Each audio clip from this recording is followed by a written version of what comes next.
Assalamualaikum warahmatullahi wabarakatuh. Kiai Haji Muharrar, gurunya para habib, semua wajib bertobat dari nasab palsu dan ajaran sesat leluhurnya. Kita lihat videonya seperti apa fitnahan dari Muharrar ini.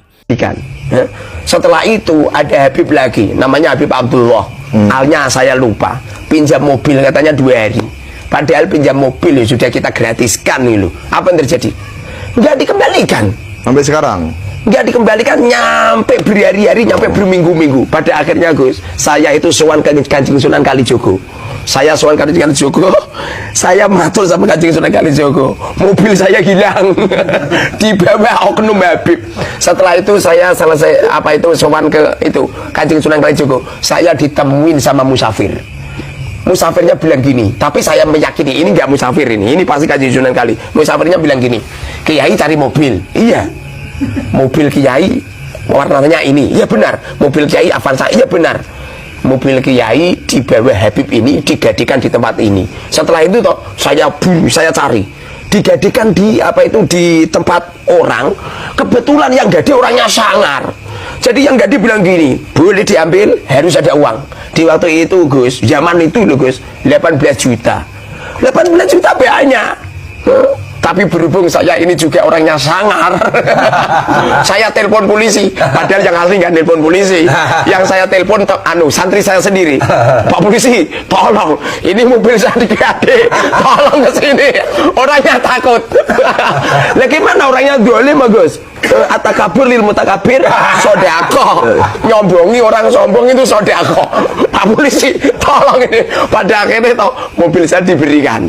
Kira-kira bohong seperti ini, kira-kira boleh nggak Gus? Sebenarnya tipu muslihat untuk demi kebaikan. Iya, kalau nggak gitu nggak dikembalikan. Bahkan Gus, ada Habib umurnya 52 tahun datang ke tempatku. Kebetulan santri saya kan banyak, ada santri cantik itu, paling cantik di pondok saya, lewat. Habibnya padahal ya sudah punya istri loh.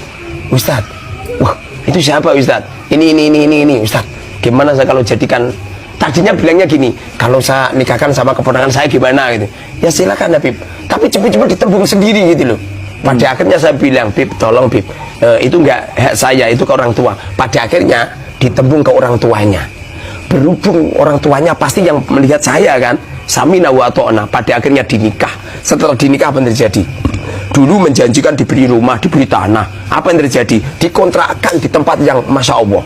Setelah punya anak 1 dicerai, padahal masih cantik, itu. Sekarang mungkin umurnya, sekarang baru 25 mungkin sekarang ini. Bisa ditawarkan ke Habib. Gara-gara itu toh saya dibenci sama keluarga mereka. Itu gara-gara oknum itu. Mana mungkin dunianya Rasul seperti itu gitu. Tapi itu yang santri tadi itu tidak keluar Islam ya, masih ya? Jangan masih Islam. Karena fenomenanya begini Kiai. Iya. Ada beberapa perempuan dinikahi Habib karena perilaku Habib yang kurang ajar. Iya. Akhirnya cerai dan akhirnya murtad, keluar dari Islam. Masya Allah. Ya karena kecewa dengan Habib ini. Jadi perilaku Habib ini memang membuat banyak orang Islam itu jadi murtad. Masalahnya itu Kiai. Karena mereka mengklaim dirinya sebagai keturunan Nabi, padahal palsu kan. Bahkan sampai sekarang Habib-Habib yang dawir itu masih sering dawir lewat telepon, tapi nggak berani datang ke rumahku. Sekarang ini lewat telepon sampai sekarang. Kemarin juga ada Habib, karena saya itu kalau dimintain itu saya anggap mereka itu seorang peminta-minta atau pengemis lah, jadi tetap saya transfer gitu. Janganlah ya, kalau keterusan nanti mereka jadi mentalnya terus mengemis. Sedekah kepada orang jahat yang itu kan setidaknya makruh karena ada kemungkinan digunakan sedekah kita untuk kejahatan. Apalagi sedekah kepada iblis. Hada haram. Oh gitu.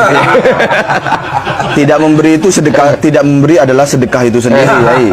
Jadi kami yakin kalau Habib itu tidak diri Rasul. Pertama kali gara-gara Romo Yai itu, mimpi itu. Nomor 2, saya diam-diam masih muhibin ya. Saya mengadakan dialog-dialog dengan para kiai yang muhibin dan para habaib. Tapi tidak ada satupun kiai atau Habib yang mampu merobohkan pertanyaan saya. Nyampe sekarang belum ada. Bahkan diam-diam saya juga belajar kitab-kitab itu, kitab-kitab nasab.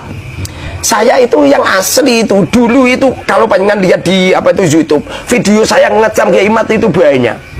Nah, dulu itu Jadi saya diam-diam membaca tetisnya Kiai Iman, tetisnya apa itu kemarin itu dari apa Robito Alawiyah, saya pelajari semua dari hasil pembelajaran saya ini tuh. Sesungguhnya Bagaimana Yai dalam metode nasab atau sejarah Yai? Ya, nanti itu akan dibahas oleh Mas Maimun Hafiz.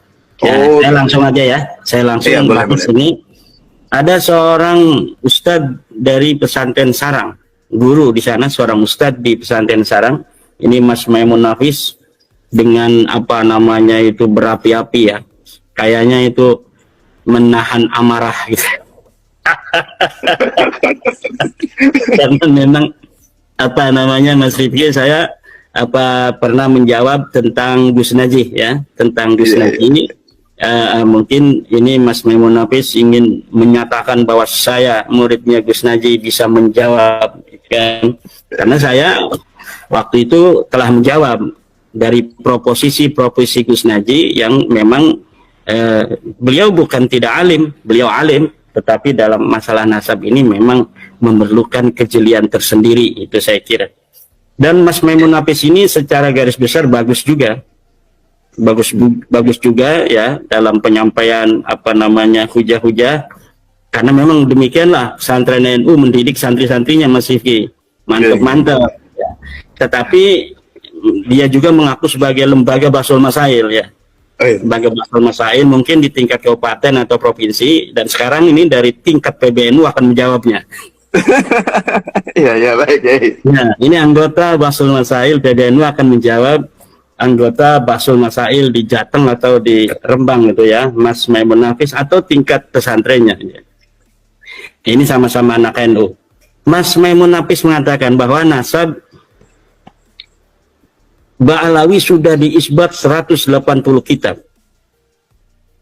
Ini sama dengan Mas Hanif Alatas tadi ya, 150 kitab atau 180 kitab. Ya saya katakan lagi, Mas Maimun Hafiz 1000 atau 2000, 1 juta kitab yang mensahihkan nasab Ba'alawi itu akan mentok ke abad 9 kepada kitab Al-Burqatun Al-Musiqah dan kitab Al-Jawharus Syafa. Karena memang itu muaranya di situ, dimulainya dari situ, bendungannya di situ, kemudian dialirkan kemana-mana. Bisa tidak sebelum dari bendungan Al-Jawharus Syafaf dan apa namanya Al-Burqah itu, kitab itu atau pengisbatan itu melaju sampai ke Ahmad bin Isa? Tidak ada, Mas Maimun Hafiz. Nasab Ba'alawi dipabrikasi, dibangun pada abad ke-9 gitu ya. Wah, ulama-ulama itu ulama apa namanya yang siqoh, adalah dan sebagainya. Kita tidak meragukan kesikohan para ulama, kita tidak meragukan keadalan para ulama, tetapi kita harus sadar bahwa ulama itu tidak maksum. Ulama itu tidaklah dijaga oleh Allah seperti Nabi Muhammad dijaga, para anbiya dijaga dari kesalahan. Kalau kita mengatakan ulama pasti benar, maka akan banyak orang-orang yang apa namanya harus kita benarkan. Ketika salah satu berbeda dengan yang lainnya, kita akan bingung. Wong semuanya maksum kok. Ini tidak begitu.